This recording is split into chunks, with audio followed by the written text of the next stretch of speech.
जय हिंद। देखिए, बांग्लादेश में अभी जो हालिया घटना हुई है और शेख हसीना को वापस भारत में शरण लेना पड़ा है, कोई ऐसा नहीं है कि ये पहली बार शरण ली है। और इससे बाद इस एक समय था जब बांग्लादेश में ये लौट के गई थी और शेख हसीना वापस बांग्लादेश लौट के जाएंगी और फिर चुनाव लड़ेंगी। इसके बांग्लादेश में आखिर ऐसा क्यों हो रहा है, इसको जानने के लिए हम लोग को आजादी के समय से एक लंबे इतिहास से पीछे चलना पड़ेगा। जब ये पश्चिमी पाकिस्तान और पूर्वी पाकिस्तान एक ही थे, यहाँ पर ये दोनों एक ही थे और इनके संसद भवन को नेशनल असेंबली कहते हैं। जैसे हमारे यहाँ पार्लियामेंट संसद भवन कहते हैं, इसको नेशनल असेंबली कहते हैं, जिसमें 300 सीटें हैं। बहुमत के लिए 151 चाहिए तो सरकार बना लेंगे। जब चुनाव हुआ तो वहां दो प्रमुख पार्टियां लड़ रही थी। पाकिस्तान पीपुल्स पार्टी की ओर से थे जुल्फिकार अली भुट्टो और आवामी लीग की ओर से लड़ रहे थे शेख मुजीबुर रहमान। शेख मुजीबुर रहमान ये पूर्वी पाकिस्तान के रहने वाले थे और जुल्फिकार अली भुट्टो जो थे वो पश्चिमी पाकिस्तान के थे। चुनाव में जो होता है, जुल्फिकार अली भुट्टो हार जाते हैं, इन्हें केवल 86 सीटें मिलती हैं, जबकि बहुमत के लिए 151 सीटें चाहिए होती हैं। इनकी पार्टी पाकिस्तान पीपुल्स पार्टी हार जाती है, जबकि शेख मुजीबुर रहमान की पार्टी आवामी लीग 167 वोट पाती है, यानी 151 से ज्यादा पाती है, 40% वोट पा जाती है।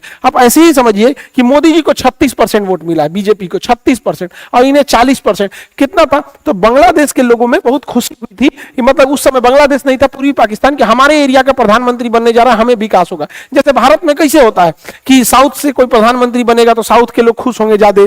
जैसे अभी प्रधानमंत्री नरेंद्र मोदी गुजरात से है तो गुजरात के लोगों को लगता है भाई हमारे यहां से गए हैं, तो इसे सबको लगता है, तो ये लोग भी खुश थे। तो जब ये शपथ लेने यहां गए ना, तो ये जो थे जुल्फिकार अली भुट्टो यहिया खान से मिलकर इनको जेल में बंद कर दिया। कहा कि नहीं, तुम बंगाली है, तुम लोग कैसे प्रधानमंत्री बनेगा। तो ये लोग ना यहाँ के लोगों को बड़ी हीन नजर से देखते थे, काला बोलते थे, बंगाली बोलते थे, उल्टा सीधा बात बोलते थे यहाँ के लोगों को। और ये लोग तब देखे लो कि भैया इतना तक तो डिस्क्रिमिनेशन चल रहा था, बट इनके प्रधानमंत्री को जेल में डाल दिया गया, तो यहाँ बगावत हो गई। जब बगावत हो गई तो शेख मुजीबुर रहमान को छोड़ा गया और जब वो छूट के आए बांग्लादेश में तो उन्होंने कह दिया कि बांग्लादेश, ये पूर्वी पाकिस्तान अब पाकिस्तान का भाग नहीं रह सकता है, हमें अपना अलग बांग्लादेश बनाना पड़ेगा। और इसके लिए एक लंबा आंदोलन छेड़ दिए यहाँ पे। जब ये आंदोलन छेड़ा गया तो ये जो खचरा है जुल्फिकार अली भुट्टो, इसने वहां भेजा जनरल टिक्का खान को। जनरल टिक्का खान जब बांग्लादेश पहुंचा, उस समय पूर्वी पाकिस्तान था, तो यहां पर आंदोलन कर रहे लोगों पर इतना अत्याचार किया कि बांग्लादेश में, यानी उस समय का पूर्वी पाकिस्तान में, इसने ऑपरेशन सर्च लाइट चालू किया और 30 लाख लोगों की हत्या कराया था। 30 लाख लोगों की हत्या कराने के कारण से जनरल टिक्का खान को बूचर ऑफ बांग्लादेश कहा जाता है। और इसने 4 लाख औरतों का रेप कर दिया था। अपने देश की 4 लाख महिलाओं का रेप किया और यह कह के किया कि रेप करो ताकि इससे जो अगली बच्चे पैदा होंगे रेप के कारण, तो वो पश्चिमी पाकिस्तान का डीएनए उसमें ज्यादा पाया जाएगा और वो लोग आजादी की मांग नहीं उठाएंगे। यहां पर इस तरह का ये नीच आदमी था। इस जघन्य अपराध के बाद यहां पूर्वी पाकिस्तान से शरण लेने के लिए भारत में लोग भागने लगे, जैसे तैसे अपनी जान बचा के भागने लगे। यहां इंदिरा गांधी की सरकार थी और मानेक शाह हमारे उस समय के जनरल साहब थे, तो इन लोगों ने भी तैयारी कर ली थी कि आगे कुछ होने वाला है। तो बांग्लादेश के लोगों ने, वहां के लोगों ने एक अपनी अलग संगठन बनाई, मुक्ति वाहिनी। मुक्ति वाहिनी को भारत का खुला सपोर्ट था और मुक्ति वाहिनी के लोग थे वो बांग्लादेश के ही लोग थे। वहां पे वो कह रहे थे कि अब हम पाकिस्तान में नहीं रहेंगे, हमें अलग देश चाहिए। जबकि यहाँ पे जो जनरल टिक्का खान था उसने 3 ब्रिगेड बनाया था, अल बद्र, अल शम्स और रजाकार, जिसमें सबसे जालिम जो थे सब वो रजाकार थे। सबसे ज्यादा रेप किया, सबसे ज्यादा मर्डर किया तो ये रजाकार थे सब। रजाकारों की संख्या 50,000 थी। ये 50,000 मिलके 30 लाख लोगों को मार दिए सब और 4 लाख से ज्यादा महिलाओं का रेप किए सब यहाँ पर। और इधर से लड़ रही थी मुक्ति वाहिनी। मुक्ति वाहिनी का भारतीय इंडियन आर्मी सपोर्ट कर रही थी। अंततः मुक्ति वाहिनी की जीत हुई और ये पाकिस्तानी बेशर्मों ने 93,000 फौज ने सरेंडर किया। दुनिया का इतिहास है कि 93,000 फौजों ने सरेंडर नहीं किया। देखिए, हथियार जमीन पे फेंक दिए लोग, अपना बेल्ट उल्ट उतार के ऐसे सरेंडर करके यहाँ नियासी साहब सरेंडर कर रहे हैं यहाँ पे। और ये बहुत आइकॉनिक फोटो है यहाँ पर। तो यहाँ हो गया, इस प्रकार बांग्लादेश का निर्माण हुआ। अब बांग्लादेश का निर्माण हुआ, यहीं से विवाद चालू हुआ। पाकिस्तान देखना नहीं चाहता था शेख मुजीबुर रहमान को, और शेख मुजीबुर रहमान का साथ दिए थे उस समय के आर्मी जनरल जियाउर रहमान। तो जियाउर रहमान और शेख मुजीबुर रहमान दोनों मिलकर बांग्लादेश की स्वतंत्रता में आंदोलन में भाग लिया था। लेकिन जियाउर रहमान का कहना था कि हमारा उतना नाम नहीं हुआ, ज्यादा नाम इनका हुआ। रीजन क्या है, ये पॉलिटिशियन थे, वो सेना के आदमी थे, तो सेना के आदमी का बैकग्राउंड उतना पता नहीं चलता यहाँ पे। तो यहाँ पर इन्हें फादर ऑफ बांग्लादेश कहा जाता है। बांग्लादेश की स्थापना किया और जैसे हमारे यहाँ father of nation Mahatma Gandhi को कहते हैं, वहां शेख मुजीबुर रहमान को कहते हैं। ये भारत के प्रति बड़ी अच्छा इनका विचारधारा था, सेकुलर विचारधारा के थे और सबको लेके चलने वाले थे। लेकिन पाकिस्तान इनके पीछे पड़ा था और पाकिस्तान चाहता था इन्हें मरवा दिया जाए, और हुआ भी ऐसे ही। आजादी के महज 1972 में पाकिस्तान ने मान्यता दिया बांग्लादेश को। 3 साल बाद 15 अगस्त 1975 को 15 अगस्त 1975 को शेख मुजीबुर रहमान अपने घर में थे। उस समय आर्मी के कुछ लोग आए, आर्मी वाले कुछ वर्दीधारी इनके घर में घुसे और घर में घुस के गोलियां चलाने लगे। जब गोलियां चलाने लगे तो ये सीढ़ियों से उतर रहे थे, तो यहीं पे गोली मार दिया गया। इन्हीं सीढ़ियों पे शेख मुजीबुर रहमान को गोली मार दिया गया और उनके घर में 17 लोगों को मार दिया गया। हद तो तब हुआ जब उनके 10 साल के लड़का को भी मार दिया गया। 10 साल के लड़का को गोली मारा गया। सोचिए, एक परिवार में जब 17 लोग की मौत होगी तो क्या बीतता होगा। शेख मुजीबुर रहमान का पूरा खानदान उजाड़ दिया गया था। एक आदमी की मृत्यु होती है तो हालत खराब हो जाता है, और यहां पर इन्हें इतनी बेरहमी से मारा गया और लाश को ऐसे दफनाया गया था। सोचिए पाकिस्तान वाले कितने निर्मम हत्या के। अरे भाई, अगर किसी की जान ले भी लियो, अब मर गया है, तो अब मरने के बाद लाश से क्या बदतमीजी करना है। एक गड्ढा में जानवर की तरह लाश दफनाए थे सब। केवल इनकी 2 बेटियां बच गई थी, शेख रेहाना और शेख हसीना, क्योंकि इनके हस्बैंड जर्मनी में थे उस समय, तो ये जर्मनी में थी उस समय, तो जर्मनी में थी। तो पाकिस्तान की जो आईएसआई थे सब, उनका कहना था 17 लोग को मार दिए, ईदुगो को और मार देते हैं, नहीं तो ये दिक्कत करेंगे सब। यह बात पता चल गई भारत को। भारत को पता चल गई कि पाकिस्तान की आईएसआई शेख हसीना और शेख रेहाना को जर्मनी में मारना चाहते हैं। तो इंदिरा गांधी ने उन्हें भारत में एसाइलम दे दिया, शरण दे दिया कि आप भारत में रहिए तब तक जब तक बांग्लादेश की स्थिति सही नहीं हो जाती है तब। और जैसे बांग्लादेश की स्थिति सही हो जाएगी, आप वापस जाके वहां चुनाव लड़िएगा और फिर सत्ता संभालिएगा। यही कारण है कि शेख हसीना भारत का बहुत समर्थन करती हैं, क्योंकि शेख हसीना जिंदा है तो उसके कहीं ना कहीं उसके पीछे भारत का हाथ है। अगर भारत को शरण नहीं दी रहती तो इन लोग को बहुत मुश्किल हो जाता, क्योंकि आईएसआई इनके पीछे पड़ी हुई थी। हुआ क्या, वहां पर 1975 में शेख मुजीबुर रहमान की हत्या हो जाती है। तो शेख मुजीबुर रहमान के साथ जो सेनापति लड़ रहे थे जियाउर रहमान, जो ये कह रहे थे कि हमको क्रेडिट नहीं मिला, अब इनके हाथ में सत्ता आ जाती है। तो जियाउर रहमान के हाथ में सत्ता आ जाती है, लेकिन बांग्लादेश की जो सेना थी वो इनको भी नहीं देखना चाहती है। ये एक दिन चटगांव दौरे पर थे, तो 30 मई 1981 को सेना ने इनके घर में भी घुस के ऐसे ही हत्या किया जैसे शेख मुजीबुर रहमान के किया था। तो इनका हत्या कर दिया गया जियाउर रहमान की, और इनकी पत्नी का नाम था खालिदा जिया। और खालिदा जिया जो थी विधवा हो गई वहां पर, तब वो एक विधवा जीवन जीने लगी वहां पर। तो और इनको मरवाने वाले थे जनरल इरशाद, तो यहां इनकी भी हत्या हो गई। जब जियाउर रहमान की हत्या होती है 1981 में, तो इंदिरा गांधी को लगता है कि यही समय है शेख हसीना को भेजने के लिए। तो वो क्या करती हैं, शेख हसीना को वापस बांग्लादेश में भेजती हैं कि देखिए अब अपोजिशन में कोई नहीं है, यही समय है आपके जाने का। तो 1981 में वापस शेख हसीना बांग्लादेश जाती हैं और अपने पिता की पार्टी जो आवामी लीग थी, तो पाकिस्तान जब था एक में तो आवामी लीग था, जब विभाजन हो गया तो इसका नाम हो गया बांग्लादेश आवामी लीग। तो इन्होंने बांग्लादेश आवामी लीग की अध्यक्ष के पद पे गई और वहां चुनाव लड़ी, और उसके बाद मुख्य विपक्षी पार्टी जो हो गई, जियाउर रहमान की विधवा जो थी उनका नाम खालिदा जिया था। अब देखिए आरोप प्रत्यारोप का दौर कैसे चालू होता है। शेख हसीना का कहना है कि मेरे पिताजी की हत्या इन लोगों ने कराया था, खालिदा जिया ने कराया था। खालिदा जिया का कहना है कि मेरी पति की हत्या, जियाउर रहमान की हत्या इन लोगों ने कराया था। यानी ये अपने पिता की हत्या का आरोप इनमें लगा रही हैं, ये अपने पति का आरोप इन पे लगा रही हैं। आज तक इन दोनों बेगमों की लड़ाई में बांग्लादेश के लोग घिस रहे हैं यहां पर। तो ये दोनों एक दूसरे पे आरोप प्रत्यारोप लगाती हैं, लेकिन अब दोनों यही चुनाव में रहते हैं। इनकी पार्टी का नाम हो जाता है बांग्लादेश आवामी लीग और इनकी पार्टी का नाम हो जाता है बांग्लादेश नेशनलिस्ट पार्टी, बीएनपी हो जाता है यहां पर। अब देखिए होता क्या है, 1986 में, 96 में, 81 में ये आई थी और 1996 में ये चुनाव जीत जाती हैं। शेख हसीना चुनाव जीत जाती है 1996 में, और उसके बाद वो सत्ता संभालती हैं। और सत्ता संभालने के बाद पाकिस्तान समर्थित कट्टरपंथी लोग जमाते इस्लामी वगैरह पे प्रतिबंध लगा देती हैं। लेकिन 1996 में 15 अगस्त का दिन था जब इसी घटना को याद किया जा रहा था कि शेख हसीना जो थी एक दुख का मतलब दुख मना रही थी कि 15 अगस्त 1975 को इनके पूरे परिवार को मार दिया गया था। तो हर साल बांग्लादेश में 15 अगस्त के दिन शोक के तौर पे मनाया जाता है।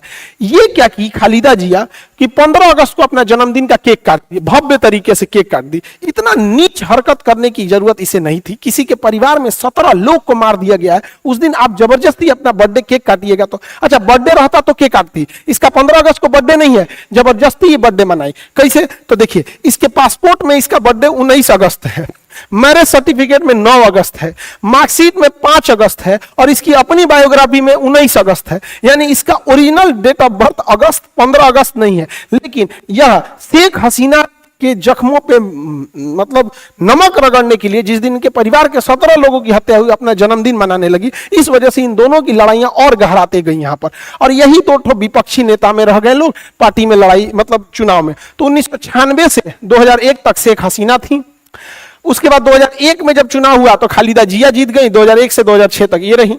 बट इन दोनों में गड़बड़ी क्या है ना, घर में कैसे दो महिला लड़ती हैं सब, इस देश में दोनों महिला लड़ रही थी सब, एकदम भयानक, एकदम बकोटा बकोटी। तो यहाँ पे ना ये इस पे आरोप लगा रही है कि चुनाव में ये धांधली की है, और ये इन पे आरोप लगाती है कि ये धांधली की है, सब एक दूसरे पे आरोप लगाते हैं। तो बांग्लादेश में एक कानून बना दिया गया कि जब चुनाव होगा तो उस समय एक केयर टेकर राष्ट्रपति बनाया जाएगा और सारी शक्तियां उस राष्ट्रपति को दे दी जाएगी चुनाव के दौरान, ताकि किसी के पास शक्ति ही न रहे कि मिसयूज कर सके। तो केयर टेकर राष्ट्रपति का कंसेप्ट आया कि भैया यही केयर टेकिंग करेंगे, चुनाव इन्हीं के मद्देनजर अच्छा से होगा। तो केयर टेकर राष्ट्रपति बनाया गया फखरुद्दीन अहमद फखरुद्दीन अहमद और खचरा निकला। ई का किया कि इसको केयर टेकर बनाया गया। अब तो कहा कि ठीक है केयर टेकर होगा, आप लोग से शक्तियां ले ली जाती हैं, चुनाव होगा। जैसे शक्ति ले लिया ना तो दोनों को जेल डाल दिया, कहा भागो यहां से, हम रहेंगे राष्ट्रपति, पूरा शक्ति अपने ले लिया। 2 साल तक सत्ता खुद चलाया, 2006 से 2008 तक। 2006 में चुनाव होने वाला था, तो गजब बंदरबाट हो गया, दोनों को जेल डाल दिया। बाद में सुप्रीम कोर्ट का हस्तक्षेप हुआ तो जेल से बाहर निकली और 2008 में शेख हसीना जीत गई। 2008 से 13 तक जीती, फिर 13 से 18, 18 से 24 जीती, बीच में कोरोना की वजह से थोड़ा डिले हुआ था, और फिर 2024 में चुनाव हुआ, फिर जीत गई। ये चौथी बार प्रधानमंत्री बन रही है शेख हसीना, जिस वजह से इन्हें डिक्टेटर कहा जाने लगा। और ये चुनाव में हारने लगी खालिदा जिया, ये कट्टरपंथी है, पाकिस्तान के समर्थित है। दूसरा, इनके ऊपर 1.5 करोड़ रुपया के घोटाले का आरोप लग गया, 2018 में जेल चली गई। तो खालिदा जिया का करियर खत्म हो गया था और शेख हसीना प्रधानमंत्री बनकर जीत गई। भारत के लिए बहुत अच्छा है। शेख हसीना का एक और लड़ाई हो गया मोहम्मद यूनुस के साथ। मोहम्मद यूनुस बहुत अच्छे इंसान हैं। बांग्लादेश में इन्होंने देखा कि लोगों के पास पैसे की कमी है, उनके पास आइडियाज की कमी नहीं है, पैसे की कमी है यहाँ पर।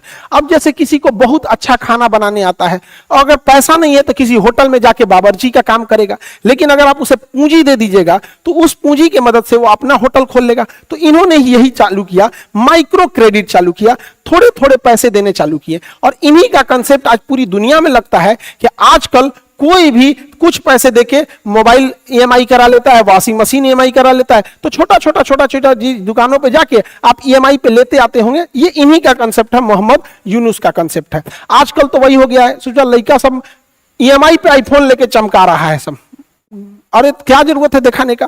तो ये वाला कंसेप्ट इनका था। लेकिन इन्होंने सोचा कि हम भी क्यों ना चुनाव लड़ ले। तो 2007 में इन्होंने नागरिक शक्ति पार्टी बनाया, लेकिन चुनाव हार गए। तो बांग्लादेश की शेख हसीना का अब इनसे विवाद होने लगा कि भैया इनको निपटाओ। कोई भी बांग्लादेश में गड़बड़ी होता था तो शेख हसीना इन्हीं की ओर आरोप लगा देती थी। एक बार ऐसा हुआ कि शेख हसीना ने कहा कि मोहम्मद यूनुस को पद्मा नदी में डुबा देना चाहिए, जब उनको मरने वाले हो तो वापस निकाल देना चाहिए, अब फिर डुबाना चाहिए, तड़पा तड़पा के रखना चाहिए। तो शेख हसीना का इनके साथ भी विवाद चल रहा था। अभी यही है केयर टेकर प्रधानमंत्री बांग्लादेश का। देखिए बांग्लादेश में 2 प्रमुख नदी देखेंगे तो ब्रह्मपुत्र नदी चाइना से होते हुए बांग्लादेश में जाती है। ब्रह्मपुत्र नदी को भारत में ब्रह्मपुत्र कहेंगे, लेकिन बांग्लादेश में जमुना कहते हैं। और गंगा नदी जब बांग्लादेश में प्रवेश करती है तो उसे पद्मा कहते हैं। तो जो पद्मा नदी में डुबाने की बात थी वो एक्चुअल में गंगा नदी है, गंगा को बांग्लादेश में पद्मा कहते हैं। जब ये दोनों मिल जाती है, इनकी संयुक्त धारा में एक मेघना आके मिलती है, तो इनको संयुक्त, दोनों की संयुक्त धारा को हम मेघना नदी कहते हैं। ये तो ज्योग्राफी का टॉपिक है। अब देखिए जब 2024 में शेख हसीना चुनाव जीतती हैं, तो चुनाव जीतने के बाद एक बहुत ही मैच्योर्ड प्रधानमंत्री के तौर पर ये अपने देश का भला सोचते हुए भारत को भी लेके चलती हैं, चाइना को भी, रसिया से भी। यानी बांग्लादेश तीनों को बैलेंस करके चल रहा था। न ज्यादा रसिया, चाइना, इंडिया किसी को ज्यादा फेवर नहीं कर रहा था, क्योंकि ये हकीकत भी है और ये बहुत मेजोरिटी से जीत के आई थी। 300 में से 222 सीट यानी 41% चुनाव जीत के आई थी वोट। लेकिन एक रिजर्वेशन की वजह से यहां बवाल हो गया। रिजर्वेशन था कि 1971 की जो लड़ाई हुई थी स्वतंत्र कराने के लिए बांग्लादेश में, उसमें कुछ आरक्षण की व्यवस्था की थी। बांग्लादेश में आरक्षण जाति धर्म के नाम पे नहीं है, स्वतंत्रता सेनानियों को है। तो 1972 में 30% आरक्षण दिया गया स्वतंत्रता सेनानियों को कि जो फ्रीडम फाइटर हैं। लेकिन 1972 के बाद 1997 में यह 30% आरक्षण उन फ्रीडम फाइटर के बच्चों को भी दे दिया गया। तो लोगों ने कहा कि भैया फ्रीडम फाइटर के बच्चों को क्यों दे रहे हो? फिर लोगों ने बर्दाश्त किया कि चलो भाई बच्चे को दे देते हो, ठीक है। 2010 में शेख हसीना जब प्रधानमंत्री आती थी तो फ्रीडम फाइटर को बहुत महत्व देती थी, क्योंकि फ्रीडम फाइटर इनके पार्टी में ज्यादा थे। तो फ्रीडम फाइटर के नाती पोता को भी आरक्षण दिया गया। ये और बांग्लादेश में होने लगा कि भैया आप सबको आरक्षण देते जाएंगे, जो लड़ा था उसको दिए ठीक है, उसको बच्चा को दिए, फिर बच्चा के बच्चा को दे रहे हैं, ये ठीक नहीं है। तो जब विरोध होने लगा तो शेख हसीना ने 2018 में यह 30% आरक्षण खत्म कर दिया। तो देश में बवाल खत्म हो गया, आरक्षण को खत्म कर दिया। लेकिन इसी बीच एक स्वतंत्रता सेनानी पहुंच गया हाईकोर्ट, और हाईकोर्ट में कहा कि नहीं, हमें आरक्षण मिलना चाहिए क्योंकि हमने स्वतंत्रता की लड़ाई लड़ी थी। इसी साल 2024 में हाईकोर्ट ने कहा कि नहीं, वापस 30% दे दो। तो भैया इसमें शेख हसीना ने तो दिया नहीं था, इसमें तो हाईकोर्ट ने दिया था। लेकिन लोग भड़क गए शेख हसीना पे। याद कीजिए यही घटना हुई थी मणिपुर में। कोर्ट ने डिसीजन दिया था आरक्षण के लिए, और कोर्ट के डिसीजन के बाद इतना भीषण बवाल हुआ था। और बांग्लादेश में भी कोर्ट ने डिसीजन दिया, उसके बाद भीषण बवाल हो गया। ढाका यूनिवर्सिटी के बच्चे जो थे सड़कों पे निकल गए। इसमें अमेरिका की इन्वॉल्वमेंट हो गई, पाकिस्तान की इन्वॉल्वमेंट हो गई, और शेख हसीना थोड़ी रिजिड हो गई। उनको इंटरनेट शटडाउन उसी समय कर देना चाहिए, और किसी भी कार्रवाई करो तो गुप्त ढंग से कार्रवाई करो। और ये स्टूडेंट बहुत भयानक बगावत ले लिए, और इसमें एक बहुत बड़ी घटना हो गई। जब पुलिस गोली चलाई तो कुछ बच्चों की मृत्यु हो गई, शहीद हो गए कुछ बच्चे, जिससे कि युवा और भड़क गए। युवाओं को प्यारे से समझा सकते हैं, धमका के तो युवाओं को नहीं समझा सकते हैं। इसी बीच जब आंदोलन चल रहा था तो मीर मगदो नाम का एक व्यक्ति था, मीर मगदो था, वो पानी पिलाता था सबको, जो आंदोलनकारी थे, पानी पी लो पानी पी लो पानी पी लो। तो इसी दौरान जब पुलिस गोली चलाई ना तो उसको लग गया। अब भीषण और बवाल हो गया कि भैया वो तो पानी पिला रहा था, आंदोलन नहीं कर रहा था, तुमने गोली मार दिया। और उग्र हो गया आंदोलन। इसी बीच यूनिवर्सिटी के 3 विद्यार्थी, नाहिद, आसिफ और अबू बकर, इन 3 जो मेन लीडर थे, पुलिस इनको उठा लेती है अलग अलग जगहों पे, और सिविल ड्रेस में पुलिस उठा लेती है। और इन लोग को इतना मार मारती है, इतना मार मारती है, अब मार के अब वीडियो बनवाती है। तो ये लोग कहते हैं आंदोलन मत कीजिए, लेकिन जब मारे रहेंगे तो पता चल जाएगा। तो ये लोग कहते हैं कि जरूर इन लोगों ने अरेस्ट किया है। तो बांग्लादेश की पुलिस कहती है नहीं, हमने अरेस्ट नहीं किया है, पता नहीं कहां से वो वीडियो बना है। तब तक इसी बीच बांग्लादेश पुलिस जब इसमें नाहिद को उठा रही थी तो उस दौरान एक वीडियो बन गया था कि पुलिस अरेस्ट करके ले जा रही है। अरे बांग्लादेश का पुलिस, तुम लोग को इतना बुद्धि नहीं है कि इन लोग को जब उठा रहे हो तो सिविल ड्रेस में उठाओ। अच्छा, एसटीएफ सिविल ड्रेस में ही उठाई थी, लेकिन उनके गाड़ी पे लिखा हुआ था पुलिस। बकलोल कहीं का भाड़ा पे बोलोरो ले आता, पता नहीं चलता। तो किसी ने वीडियो बना लिया था कि पुलिस ने उठा के ले गई है। फिर पुलिस के ऊपर दबाव बना तो पुलिस इन तीनों को छोड़ी। जब इन तीनों को छोड़ी तो मीडिया वाले पूछे कि आपने ऐसा वीडियो क्यों बनाया था कि आंदोलन रद्द कर दिया जाए।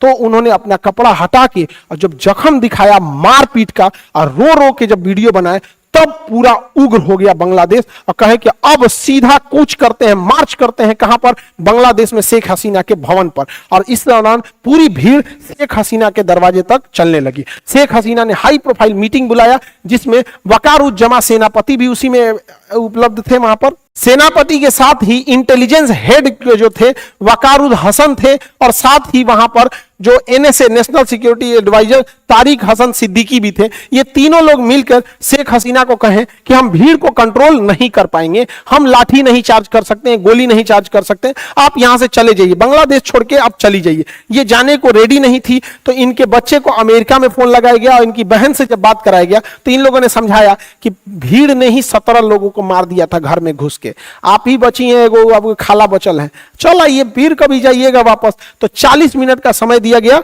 और सेनापति ने इन्हें वापस हेलीकॉप्टर से फिर जहाज में बैठा के भारत भेज दिया। जबकि ये सेनापति बनने लायक नहीं थे, वकारुज्जमा सेकंड सीनियर थे। इनको जानबूझ के शेख हसीना ने प्रमोशन दिया था इसी साल 11 जून को कि आप बनिए। ये उनके रिश्तेदार लगते हैं, ये शेख हसीना की ना शेख रेहाना के देवर लगते हैं, तो रिश्तेदारी में बांटेंगे लोग यहाँ पे। और हो गया कांड यहाँ पर। फिर शेख हसीना को बांग्लादेश छोड़ना पड़ा, हेलीकॉप्टर से फिर जहाज में बैठी और जहाज में इनका सुपर हरकुलियस जहाज हिंडन एयरपोर्ट पे ले आके लैंड किया यहां पर। इस बीच जो शेख हसीना का बंगला था गोनो भवन, उसमें उग्रवादी घुस गए थे सर। आपको क्या लगता है ये लोग शेख हसीना को छोड़े होंगे? शेख हसीना की साड़ी उठा ले गए लोग, अंडरगारमेंट लेके चले गए सब यहाँ पे, शेख हसीना का चिथड़ा उड़ा देते सर। तो शेख हसीना का निकलना तो खैर वहां पे था, लेकिन भारत का इंटेलिजेंस फेल्योर था यहाँ पर। भारत को सोचना चाहिए, एक इंदिरा गांधी का समय था जब मुक्ति वाहिनी को घुसाकर, हमारे सैन्य मानेकशा सेना घुसाकर वहां पाकिस्तान की सरकार उजाड़ दिए, पाकिस्तान से विभाजन कर दिए, वहां का स्वतंत्र सरकार बना लिए और वहां अपनी पसंद का सरकार भी बैठा दिए। और एक अभी का इंटेलिजेंस हमारे यहाँ का चुपचाप टुकुर टुकुर देख रहा है। हाँ तो बांग्लादेश के हेलीकॉप्टर से आए और हमारी मीडिया कह रही है कि शेख हसीना की जहाज के पीछे हमने 2 राफेल लगा दिया था कि सुरक्षित वापस आ सके। हाँ मतलब अरे बैल तो एकरों में अपना काबिलियतें दिख रहा है।